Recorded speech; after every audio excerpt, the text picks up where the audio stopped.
Puneet Goenka is talking to investors. Let's listen in once again. Or fighting some other smaller market pies, but definitely we will not be able to be a global content or a tech company in the near term if we are at it alone. I think the other industries you mentioned, some are restrictive to geographies like India. Packaging, for example, was not restrictive. It could travel. There are heavy regulations for broadcasting. There are heavy regulations for DTH and cable companies in the rest of the world. For us to go and actually be a content company in the US, the laws that are required are so stringent, unlike our country which welcomes foreigners with open arms.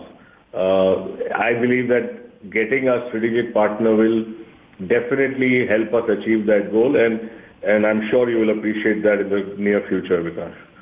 On the capital part, Himanshu, you want to quickly take that?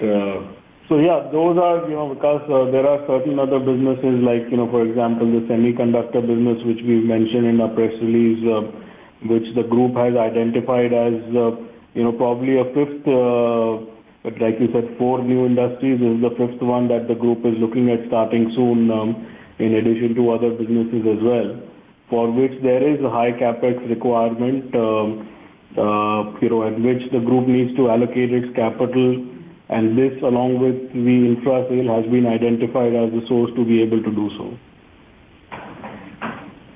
So, sir, I do agree there are a lot of queries and questions on the kind of liquidity of the group.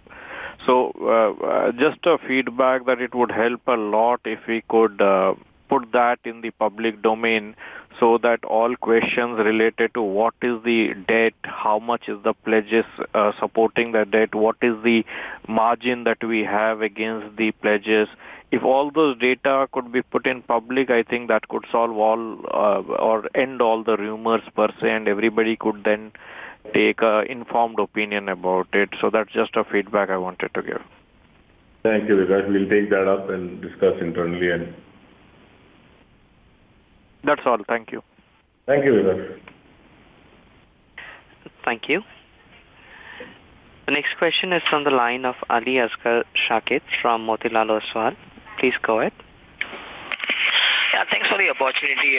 My question was, on the deal structure. So, one, you mentioned that, this deal is not primarily to address the pledge factor. And second, also, you mentioned that, whether it is 50%, up to 50% or more stake sale will be decided with time. So, in that context, my question was, why is this, partnering not happening at the company level, but more so, at the promoter level? I mean, a tie-up with a media tech company could also be through a fundraise in the company, right? Which would not only give funds to the company, but also a sizable stake and, a technology partner, or probably an acquisition. Why is this, deal structure at the promoter level? So, Ali, firstly, the company does not require capital for its immediate plans. Therefore, we are protecting the minority shareholders' interest while we are bringing it at the promoter level. Having said that, this brings in the future potential of the strategic partner to co-invest with us to further accelerate the growth of the company, as I've been talking about, in our global ambitions.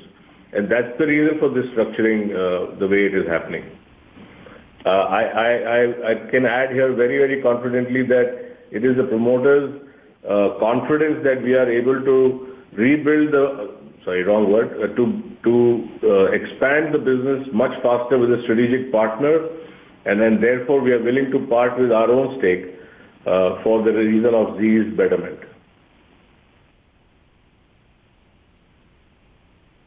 I presume you...